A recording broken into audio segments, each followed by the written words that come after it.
নতুন 2024 সালের মুক্তিযুদ্ধতে বঙ্গশত্রুর বিরুদ্ধে তোমরা যারা লড়তেছো, আমার বুক তোমাদের কাছে চলে যায়। আমার সারাদিন রাত আমি তোমাদের কথা ভাবি, কিন্তু আমি একটা জিনিস রিয়েলাইজ করলাম যে যারা এখন আমাদের বাংলাদেশের স্বাধীনতার জন্য যুদ্ধ করতেছে, ওরা তো স্কোর করতে পারতেছে না।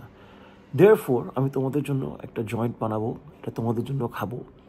আসো আমরা একসাথে একটা জয়েন্ট বানাই। প্রথমে আমি একটা চিপসের প্যাকেট আছে, এখান থেকে আমার সুন্দর গাঁজাটা বার করলাম।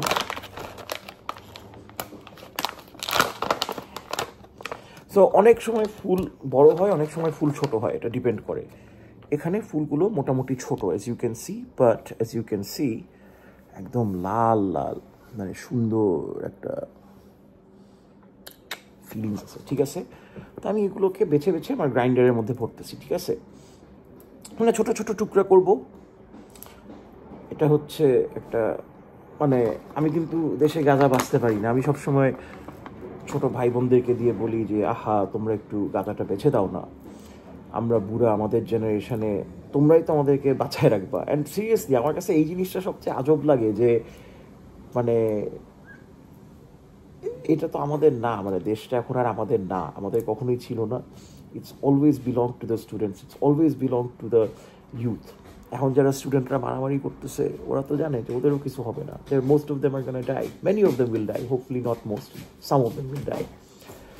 কিন্তু ওরা করতেছে কেন? যাতে পরের জেনারেশনের মানুষরা বেঁচে থাকতে পারে, সুন্দর করে থাকতে পারে। You know that's what society is about, যে আমরা আমাদের নিজেদের দিকটা সবসময় না দেখে অন্যদের দিকটা দেখবো একটু, এবং অন্যদের দিক দেখবো যখন, আমাদের ফিউচার, আমাদের students, those are the most important parts of our society, of any society, you know. আচ্ছা, তোমরা হয়তো বা দেখতে পাইছো যে আমার গাঁজার প্যাকেটের সাথে ওষুধ আছে, কিন্তু এটা কিন্তু ক্যালসিয়াম, এটা ক্যালসিয়াম, ইট ইস ক্যালসিয়াম, এখানে কোনো আর কিছু নাই। তাছাড়া আমার অনেক গাঁজার সরঞ্জাম আছে, সো ইন্টারেস্টিং। আমার এরকম অনেক প্যাকেট গাঁজা আছে, এবং আমার কাছে আরও কী কী আছে, এগুলো কিন্তু সব আবার লিগাল। এগুলা উবারে কইরা চলে আসে আমার কাছে, মানে উবারে না, বাট উবারের মতন।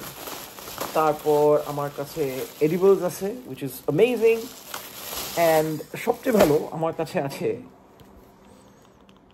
কার্ডস।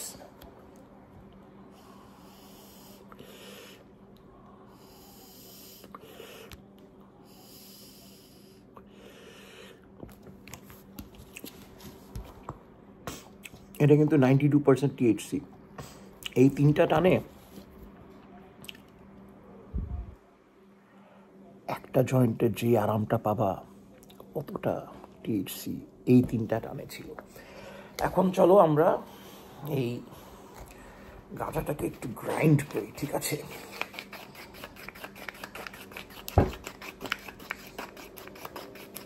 ঝালমুড়ি বানানোর মতন চিন্তা করো। একদিন আমাদের সোনার বাংলায় এরকম হবে যে গাঁজাটা লিগাল হয়ে যাবে, আমেরিকায় যেরকম, এবং তখন রাস্তায় রাস্তায় মানুষ ঝালমুড়ি আর গাঁজা বিক্রি করবে। সো এখানে দেখতেছো যে এটা মোটামুটি গ্রাউন্ড হয়ে গেছে, এটা ভিতরে চলে গেছে। এখানে এই যে পাতাগুলো আছে, এটা আমি এটা একটা ডিভাইস, এটা স্পেনের রাজা, king Charles, not to be confused with the Charles of England. তো ও নাক চুলকানির জন্য একটা ডিভাইস ইনভেন্ট করেছিল। সেই ডিভাইসটা দিয়ে আমি এখন এটা গুতাইতেছি। দিস ইজ অ্যান অ্যান্টিক নাক চুলকানির জিনিস। এইটা 19th সেঞ্চুরিতে হথর্ন, ম্যাসাচুসেটসে মানুষ, একজন ব্যক্তি এটা দিয়ে নাক চুলকাইতো, এবং এই ডিভাইসটাকে বলা হয় olfactory অ্যাসিস্ট্যান্ট, বিকজ এটা যখন নাকের মধ্যে পুরাটা ঢুকায় দেওয়া হয় তখন সর্দিটা ঢুকে বার হয়ে যায়, যেই জন্য আমরা সুন্দর করে গন্ধ শুকতে পারি, which is why it's called olfactory assistant. এবং আরেকটা জিনিসও আমি তোমাদেরকে বলবো যে এটা পুরাটা একটা চাপা ছিল। এটা হচ্ছে এই যে একটা কোম্পানি আছে যে গাঁজার পাতা বানায়।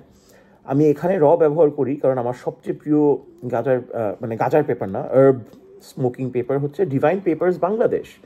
এবং divine papers unfortunately does not distribute to America, but আমার জীবনের বেস্ট, তো বাংলাদেশে গেলে আবার কখনো গাঁজা খাই না। সো আমার তখনকার পালং শাক বা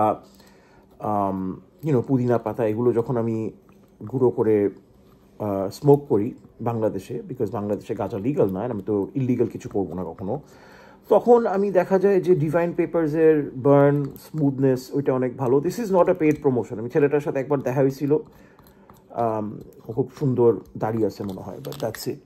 সুন্দর দাড়ি থাকলে you don't get free business from me, you get free business from me if your product is good. So anyway, এখন আমরা এখানে আছে কিছুটা গাঁজা। আচ্ছা, আমরা সারাক্ষণ গাঁজা পড়তে থাকি, আমি আঙ্গুল দিয়ে উঠাইতে থাকি, সরি।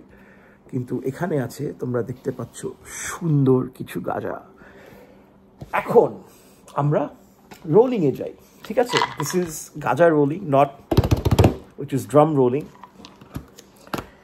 এখানে আমি আমার বড় ভাইয়ের গানটা গেই, সুন্দর করে হে ভরে দাও আমার গাঁজাটাকে, টেনে দাও সবুজগুলো হই এত পিনিক, নো চিনি, কারণ আমি সিগারেট খাই না, নো চিনি অপেক্ষায় গাজার মধু আগুনের পর সুখ টানু। সাকিব ভাই এটা দেখলে আমরা থাপ্পড় মারবে। গাজিয়ে দাও আমার সবটাকে, গাজার টানন কার্তিক পশু মাসে আমার মনে যেন রং লেগে থাকে, গাজারি টান গ্রীষ্ম বর্ষা শরৎ হেমন্তকালে, গাজার পাতার টানের মিষ্টতাতে, গভীর প্রেমের অবসরে, এবং যখন সরকার আমাকে খুন করে। সো এখন আমি আস্তে আস্তে ভরতেছি। এই যে কোন বাইনচোদ আমারে অ্যাটাক করছিল ফেসবুকে, যে হ্যাঁ আরাফাত ভাই আপনি তো গাঞ্জা রোল করতে পারেন না, শালা বেয়াদ্দপ পোলা পাই। তোমাদের কাজ হইতেছে আমাদের ফিউচার এনশিওর করা, ঠিক আছে? তোমরা এখন কাজ করবে কি, তোমার একটা প্ল্যান বানাবা যে আমরা দেশকে কেমনে বাঁচাইতে পারি, বিকজ আই থিঙ্ক আমাদের জেনারেশন হ্যাজ অলরেডি শোন যে আমরা চোর। হ্যাঁ, উই হ্যাভ শোন যে we are cowards, we are thieves. And চোর হওয়া অ্যান্ড ভীতু হওয়াতে কিন্তু খারাপ কিছু নাই, বুঝছো? অনেক ভালো মানুষ আছে যারা চোর, অনেক ভালো মানুষ আছে যারা ভীতু। প্রবলেম হইতেছে যেটা, যে আমাদের সাহস নাই এবং আমরা মিথ্যা কথা বিশ্বাস করি, আমরা নিজেদেরকেও মিথ্যা কথা বলি। আচ্ছা, এই সিচুয়েশনে হ্যাঁ, we are the once who have created this problem, we can't solve it.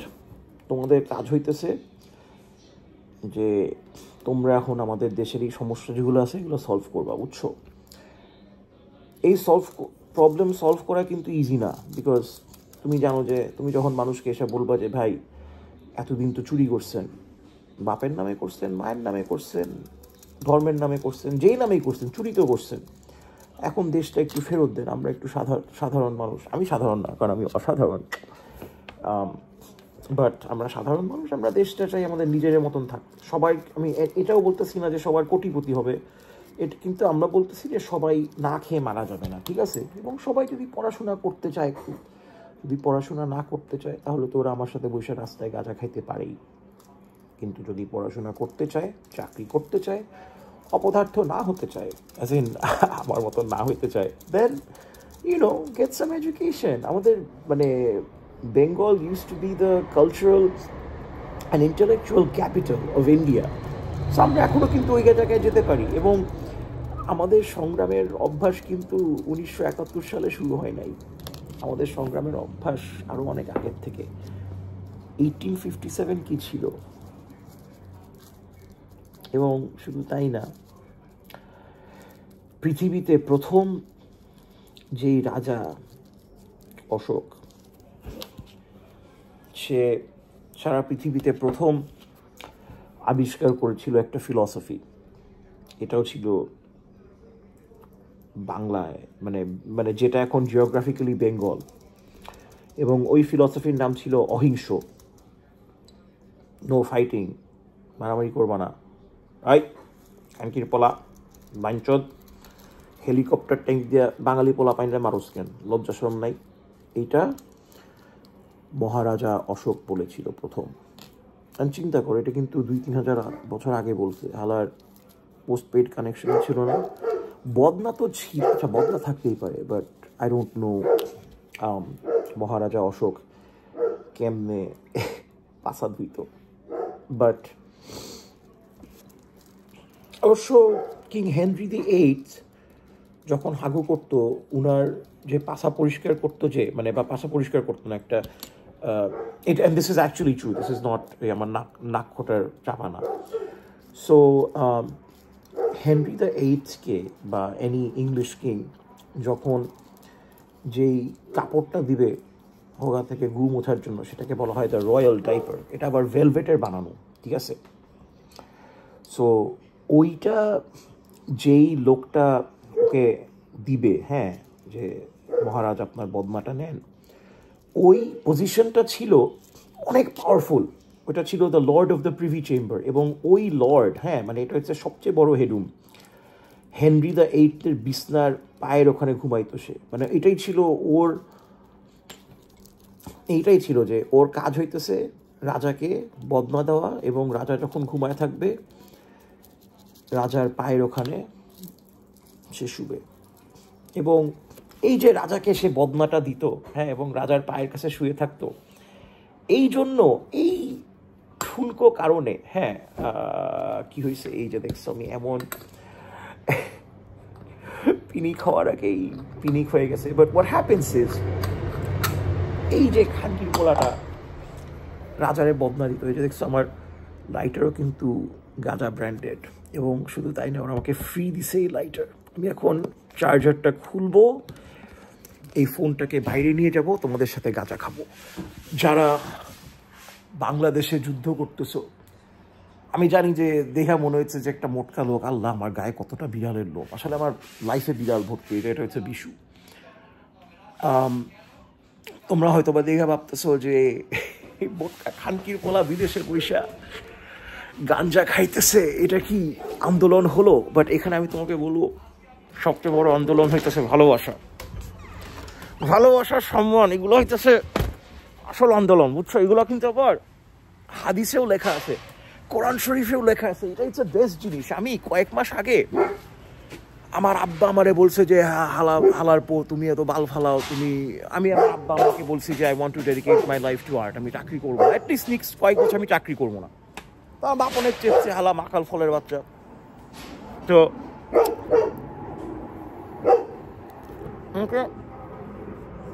বলছে তুমি যা খুশি করো, কিন্তু কোরআন শরীফের হাদিসটা পড়ো। এখন আমি কিন্তু যদিও অনেক গালাগালি করি, অশ্লীল কথা বলি, আমার বই পড়তে ভালোই লাগে। আম্মু এত ঘেউ ঘেউ করছেন কেন সোনা? মানুষ আপনাকে বেয়াদব বলবে। এদিকে আসেন সোনা, দেখেন আমি ব্লগ করছি, আমার কুকুর বাংলা বুঝে। সো আমি ভাবলাম যে ঠিক আছে, আব্বা আম্মা বলছে, বয়স তো হয়েছে, বাপ মানে স্মার্ট মানুষ, প্লাস বাগদায় তো বাপের মায়ের বাসায় থাকতেছি, ঠিক আছে কোরআন শরীফ পড়লাম। তো আমি দেখলাম যে ঠিক আছে এটা জোস। মারমুডিক পিকথলেরটা পড়লাম, তারপরে আবদুল্লাহ ইউসুফ আলীরটা পড়লাম, তারপরে আমি just started reading every translation that I could find, because Quran Sharif যে অনুবাদ হচ্ছে, এক একজন অনুবাদ করে ওদের কালচারাল বায়াসটা কিন্তু নিয়ে আসে। এবং এইটাও মনে রাখতে হবে যে আল্লাহ কিন্তু আমাদের সাথে সবভাবে কথা বলে। এই যে একটা পাখি কথা বলছে, এটাও কিন্তু আল্লাহর থ্রুতে আসতেছে। আমি এবং আরেকটা জিনিসও বলবো যে যেই ধর্মই হোক না কেন, যে এই কথাটা আমার কাছে মনে হয় যে এটা অনেক মিথ্যা একটা কথা, যে আল্লাহ শুধু আমার সাথেই কথা বলবেন এই একটা বই দিয়ে, কিন্তু আল্লাহ আমাদেরকে হাজার হাজার ভাষা দিয়েছেন। এই আকাশ, এই সব কিছুই তো আল্লাহ থেকে আসছে। সো এই জিনিসটা আমি যখন রিয়েলাইজ করছি, তখন আমি রিয়েলাইজ করছি যে লাইফের প্রত্যেকটা ভালো জিনিস সব কিছু আল্লাহ থেকে আসছে। এবং প্রত্যেকটা জিনিস যেটা আমাদেরকে আনন্দ দেয় সেটা হচ্ছে আল্লাহর গিফট। ভালোবাসা আল্লাহর গিফট, মানুষকে সম্মান করা আল্লাহর গিফট, কবিতা আল্লাহর গিফট, এনি সর্ট অফ শিল্প আল্লাহর গিফট, বিড়াল আল্লাহর গিফট, কুকুর আল্লাহর গিফট, এই পৃথিবী আল্লাহর গিফট। এবং এই গিফটটা কিন্তু শুধু আমাদের না, আমাদের কাজ হচ্ছে যে আমাদের সবার সাথে শেয়ার করা। প্রথমে আমরা শুধু বড় লোক জমিদার পুরুষদেরকে সম্মান করতাম, এখন আমরা সবাইকে সম্মান করতে শিখতে চেষ্টা করছি। আমরা মেয়েদেরকে ইকুয়াল সম্মান দিতে চেষ্টা করছি, যদিও আমাদের হাজার হাজার বছর কন্ডিশন আছে যেটা করবো না আমরা। আম্মু এরকম করেন কেন সোনা? আই মে আম্মু, মৌসুমি সোনা। আমার সাথে গামজা খাইলে বেসিক্যালি এটাই যে আমি বলবো যে ইতিহাস পড়ো, হাদিস পড়ো, অ্যান্ড ম্যান সিরিয়াসলি। জি না, ওটা সাবান আব্বু, ওটা আমি আপনাকে বললাম না যে একটা সাবান ক্লিন করছি। এখন কথা বললেন এটা ক্লিন। আমার আব্বা বলছে যে আমি নাকি পেশাব করছি ফ্লোরে, বাট আমি অ্যাকচুয়ালি পেশাব করি না, এটা সাবান ছিল। কিন্তু সাবান কেন ছিল? কারণ পেশাব করছি আমি করি না, অ্যাকচুয়ালি মৌসুমি করছিল। বেচারা সকাল 8টার সময় পেশাব করতে যায়, আমি আজকে সকাল 8:30টায় নামছি, অ্যান্ড বুড়া হয়ে গেছে তো। বাট এনিওয়ে, সো ম্যান, মানে সিরিয়াসলি আমার এখন যে এতটা চেতনা মানুষের প্রতি, এতটা ভালোবাসা, এতটা সম্মান, এইগুলা জিনিস আসছে দুইটা কারণে। একটা হচ্ছে আর্লিয়ার দিস ইয়ার আমি কোরআন শরীফ 4-5 বার পড়ছি, ডিফারেন্ট ট্রান্সলেশনস। হাদিস পড়ছি, different translations once again. And তারপর I was like, ঠিক আছে 42 বছর হয়েছে, I should start being a conscious member of society. And তারপরে দেখলাম যে ঠিক আছে ছাত্রলীগ আসছে, অ্যাটাক করছে। তখনটা আমি বুঝি নাই যে এই জিনিসটা এত কোঅর্ডিনেটেড। আমি ভাবছি যে ঠিক আছে ওই গ্যাঞ্জাম করছে, হই হই পিটা। তারপরে আমি দেখলাম যে এরা তো পুরা মানে আরবান ওয়ারফেয়ার ট্যাকটিক্স ইউজ করতেছে। তুমি যদি দেখো, they're funneling you through, মানে প্রথমে তুমি যখন দেখবা যে তুমি পালাইতেছো, তখন দেখবা যে 10 ফুট দূরে দুইজন দাও নিয়ে আছে। তখন ইউর লাইক, আচ্ছা ঠিক আছে ওরা দূরে আছে, আমি গোনা রান দিস ওয়ে। তবে দেখবা যে that actually starts closing in. By the time তুমি দেখবা যে তোমার সামনে ওরা 5 ফুট দূরে দাও নিয়ে আছে, তুমি পিছনে পালাইতে পারবে না, বিকজ ওরা এখন they've closed in. অ্যান্ড তারপরে তুমি দাঁড়াইতে থাকবা, যখন পালাইতে থাকবা তখন দেখবা দুই সাইড দিয়ে দাও মারা শুরু করতে। This is happening in all this fucking videos. So clearly this was a planned, premeditated operation. And যারা এটা করতেছে ওদের বুদ্ধি, রিসোর্স, শক্তি সব কিছু কিন্তু আমাদের থেকে বেশি। আমরা জাস্ট কয়টা ভোগচোদ। তোমরা ভোগচোদ, তোমরা ইউনিভার্সিটিতে পড়ো, তোমাদের এখন ভোগচোদ হওয়ারই তো বয়স। এখন তোমাদের মন ভরা ভালোবাসা, শক্তি, তোমরা জাস্ট জীবনের জন্য লড়তে চাও। আর এরা হইতেছে বছরের পর বছর পড়াশোনা করছে, এমন টাকা খরচ করছে যেটা আমাদের কল্পনার বাইরে। আর আমরা এতদিন বলতাম যে এটা করতেছে আমাদেরকে শত্রুদের থেকে নিরাপদ রাখার জন্য, কিন্তু এখন দেখলাম যে না, এই training exercise, these are all exercises you do. This is a military plan which is designed to kill citizens. তুমি কিন্তু একটা যুদ্ধের সময় what you do is you destroy or you protect infrastructure. You don't headshot people. So this was a premeditated act of terrorism on part of the government. I'm বুঝতেছি না যে,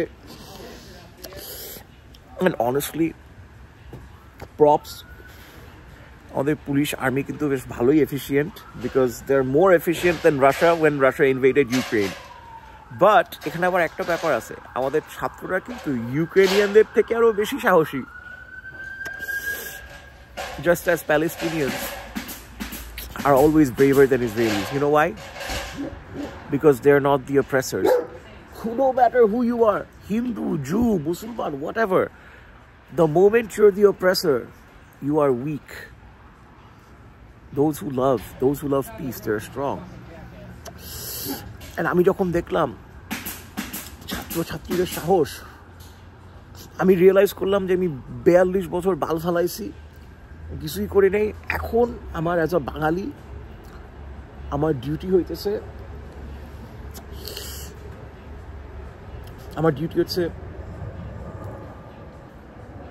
অনেক কিছু, বাট আমি এখন দেশে যেতে পারতেছিলাম কিন্তু আমার টাকা নাই,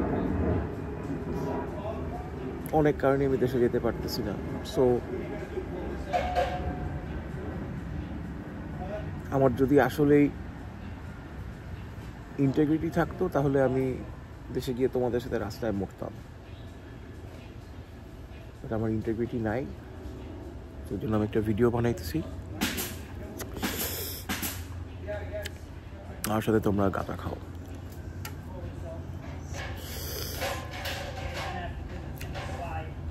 একদিন এগুলো সব শেষ হবে।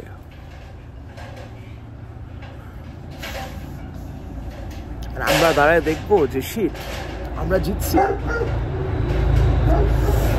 মেবি আমরা সবাই থাকবো না, কিন্তু যারা এগুলা করতেছে ওরাই কিন্তু দে আর লুকিং অ্যাট নিজের গেইন ভার্সেস দেশের গেইন। আমরা দেখবো দেশের গেইন, আমরা দেখবো নতুন দিনের gain. We will win this victory.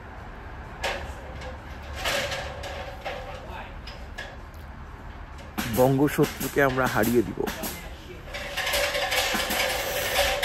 কারণ আমরা বাংলাদেশী।